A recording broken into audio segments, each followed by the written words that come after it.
ಇನ್ನು ರಾಮನಗರದ ರೆಸಾರ್ಟ್ನಲ್ಲಿ ಸಿಎಲ್ಪಿ ಸಭೆಗೆ ಎಲ್ಲ ರೀತಿ ತಯಾರಿ ಆಗ್ತಾ ಇದೆ. ವಂಡರ್ಲಾ ರೆಸಾರ್ಟ್ಗೆ ಒಬ್ಬೊಬ್ಬರಾಗೆ ಶಾಸಕರೆಲ್ಲರೂ ಕೂಡ ಆಗಮಿಸ್ತಾ ಇದ್ದಾರೆ. ಇನ್ನೇನು ಕೆಲವೇ ನಿಮಿಷಗಳಲ್ಲಿ ರೆಸಾರ್ಟ್ಗೆ ಬರ್ತಾರೆ ಸಿಎಂ ಡಿ ಕೆ ಶಿವಕುಮಾರ್ ಅವರು. ಜೊತೆಗೆ ರೆಸಾರ್ಟ್ ಒಳಗೆ ಈಗಾಗಲೇ ಶಾಸಕರು ಸಚಿವರು ಅವರಿಗೆ ಮಾತ್ರ ಅವಕಾಶ ಅನ್ನುವಂಥದ್ರ ಬಗ್ಗೆ ಈಗಾಗಲೇ ಸ್ಟ್ರಿಕ್ಟ್ ಆಗಿ ಆಕ್ಷನ್ಸ್ ಅನ್ನು ತಗೊಳ್ತಾ ಇದ್ದಾರೆ. ಸಿಎಲ್ಪಿ ಸಭೆ ಆರಂಭ ಆಗುತ್ತೆ. ಸಿಎಲ್ಪಿ ಸಭೆಯ ಬಳಿಕ ಶಾಸಕರಿಗೆ ತರಬೇತಿ ಕೂಡ ನೀಡಲಾಗುತ್ತೆ.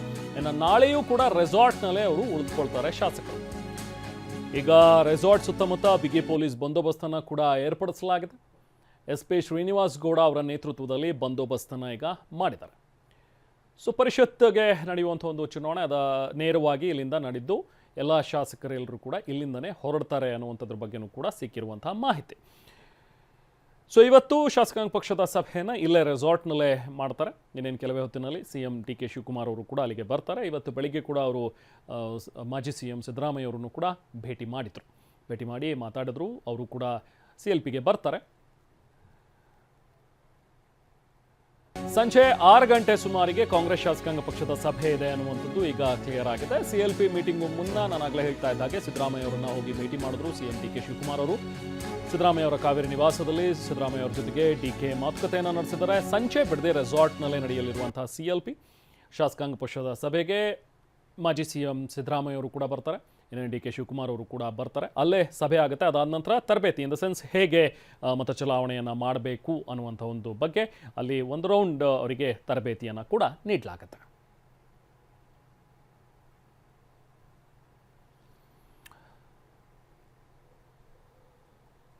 ಸುಬ್ರಹ್ಮಣ್ಯ ವಂಡರ್ಲಾ ರೆಸಾರ್ಟ್ ಈಗ ಸಂಪೂರ್ಣವಾಗಿ ಬುಕ್ ಮಾಡಿದ್ದಾರೆ. ಯಾಕಂದರೆ ಕಾಂಗ್ರೆಸ್ನ ಶಾಸಕರೆಲ್ಲರೂ ಕೂಡ ಸದ್ಯಕ್ಕೆ ಅಲ್ಲೇ ಇದ್ದಾರೆ. ಈಗ ನೆಕ್ಸ್ಟ್ ಪರಿಷತ್ನ ಒಂದು ಚುನಾವಣೆ ನಡೆಯುತ್ತೆ. ಪರಿಷತ್ನ ಚುನಾವಣೆಗೆ ಅಲ್ಲಿಂದಲೇ ನೇರವಾಗಿ ಅವರು ಆಗಮಿಸಿ ವಿಧಾನಸೌಧಕ್ಕೆ ತಮ್ಮ ಒಂದು ಹಕ್ಕು ಚಲಾವಣೆಯನ್ನು ಮಾಡ್ತಾರೆ. ಸೊ ಹಾಗಾಗಿ ಎಲ್ಲೂ ಹಾರ್ಸ್ ಟ್ರೇಡಿಂಗ್ ಆಗಬಾರ್ದು ಅನ್ನುವಂಥ ಒಂದು ನಿಟ್ಟಿನಲ್ಲಿ ಯಾವುದಾದ್ರೂ ಅಡ್ಡ ಮತದಾನ ಆಗಬಹುದು ಅನ್ನುವಂಥ ಒಂದು ನಿಟ್ಟಿನಲ್ಲಿ ಈ ರೀತಿಯಾದಂಥ ಒಂದು ಬಿಗಿ ಕ್ರಮಗಳನ್ನು ಈಗ ಕೈಗೊಳ್ಳಲಾಗ್ತಾ ಇದೆ.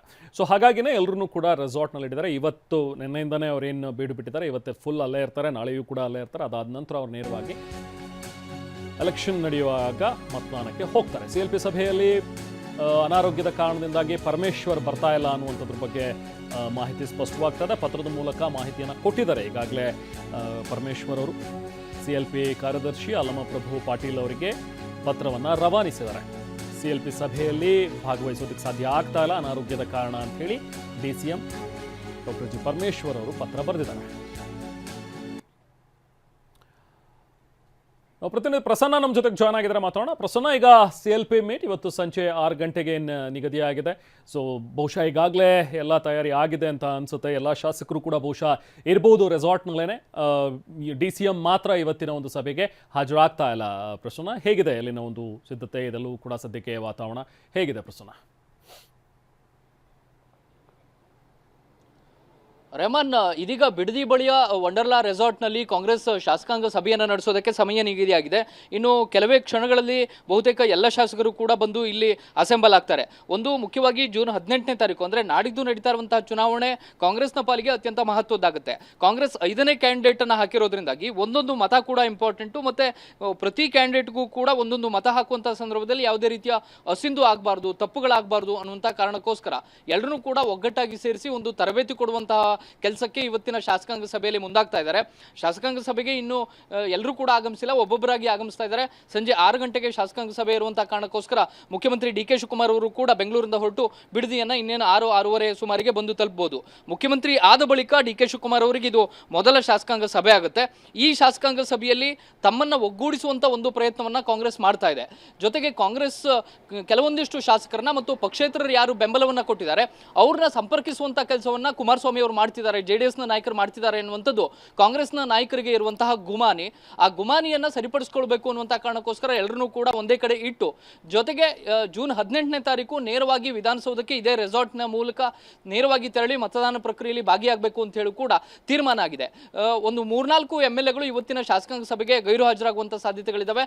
ಒಂದು ಅನಾರೋಗ್ಯದ ನಿಮಿತ್ತ ಪರಮೇಶ್ವರ್ ಅವರು ತಾವು ಬರೋದಿಲ್ಲ ಅನ್ನುವಂಥ ಮಾಹಿತಿಯನ್ನ ಲಿಖಿತ ರೂಪದಲ್ಲಿ ಕೊಟ್ಟಿದ್ದಾರೆ. ಷಡೇಶ್ ಅವರಿಗೂ ಕೂಡ ಅನಾರೋಗ್ಯ ಕಾಡ್ತಾ ಇದೆ. ಹೀಗಾಗಿ ಅವರ ಬರುವ ಅನ್ನೋಕೆ ಸ್ವಲ್ಪ ಅನುಮಾನವಾಗಿ ಕಾಡ್ತಾ ಇದೆ. ಶರಣಬಸಪ್ಪ ದರ್ಶನಪುರ ಅವರ ನಿವಾಸದಲ್ಲಿ ಮದುವೆ ಕಾರ್ಯಕ್ರಮ ಇದೆ, ಹೀಗಾಗಿ ಅವರು ಕೂಡ ಬಹುತೇಕ ಶಾಸಕಾಂಗ ಸಭೆಗೆ ಬರೋದು ಅನುಮಾನ ಇದೆ. ಇದರ ಜೊತೆಗೆ ಇಕ್ಬಾಲ್ ಹುಸೇನ್ ಅವರಿಗೆ ಅನಾರೋಗ್ಯದ ನಿಮಿತ್ತ ಹೃದಯ ಸಂಬಂಧಿ ಕಾಯಿಲೆಯಿಂದ ಅವರು ಕೂಡ ಬೆಂಗಳೂರಿನ ಆಸ್ಪತ್ರೆಯಲ್ಲಿ ದಾಖಲಾಗಿದ್ದಾರೆ. ಹೀಗಾಗಿ 4-5 MLAಗಳನ್ನ ಹೊರತುಪಡಿಸಿ ಉಳಿದ ಎಲ್ಲ ಶಾಸಕರು ಕೂಡ ಇವತ್ತಿನ ಸಭೆಯಲ್ಲಿ ಹಾಜರಾಗಬೇಕು.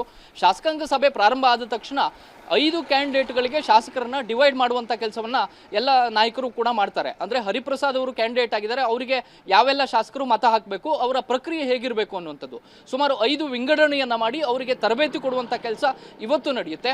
ನಾಳೆ ಬಹುತೇಕ ಶಾಸಕರು ಸ್ವಲ್ಪ ಮಟ್ಟಿಗೆ ರಿಲ್ಯಾಕ್ಸ್ ಆಗಿರ್ಬೋದು, ಹೊರಗಿನವರು ಯಾರು ಕೂಡ ಸಂಪರ್ಕ ಮಾಡಬಹುದು, ಹೊರಗಿನ ಚರ್ಚೆಗಳು ಬೇಡ ಅನ್ನುವಂಥ ಕಾರಣಕ್ಕೋಸ್ಕರ ಈ ಒಂದು ನಿರ್ಧಾರಕ್ಕೆ ಕಾಂಗ್ರೆಸ್ ಬಂದಿದೆ. ಜೊತೆಗೆ ಜೂನ್ 18ನೇ ತಾರೀಕು ನೇರವಾಗಿ ಹೋಗಿ ಮತದಾನ ಮಾಡೋ ಮೂಲಕ ಯಾವುದೇ ರೀತಿಯ ಮತಗಳು ಅಸಿಂಧು ಆಗಬಾರ್ದು, ತಪ್ಪಾಗಬಾರ್ದು ಮತ್ತು ಅಡ್ಡ ಮತದಾನದ ತೊಂದರೆ ಇರಬಾರ್ದು, ಆ ರೀತಿಯ ಆತಂಕಗಳು ಇರಬಾರ್ದು ಅನ್ನುವಂಥ ಕಾರಣಕ್ಕೋಸ್ಕರ ಕಾಂಗ್ರೆಸ್ ಈ ಒಂದು ನಿರ್ಧಾರಕ್ಕೆ ಬಂದಿದೆ. ಆದರೆ ಆ ಮೂಲಕ ಬಿಡದಿಯಲ್ಲಿ ಒಂದು ರೈತರ ಹೋರಾಟ, ಬಿಡದಿಯ ಟೌನ್ಶಿಪ್ ವಿಚಾರದಲ್ಲಿ ಪರ ವಿರೋಧದ ಚರ್ಚೆಗಳು ನಡೀತಾ ಇರುವಂತಹ ಸಂದರ್ಭದಲ್ಲಿಯೇ ಬಿಡದಿಯಲ್ಲಿಯೇ ಕಾಂಗ್ರೆಸ್ನ ಶಾಸಕಾಂಗ ಸಭೆ ನಡೀತಾ ಇದೆ ಅನ್ನುವಂಥದ್ದು ಬಹಳ ಒಂದು ವಿಪರ್ಯಾಸದ ಸಂಗತಿ ಅಂತ ಹೇಳ್ಬೋದು. Rehman, thank you Prasanna.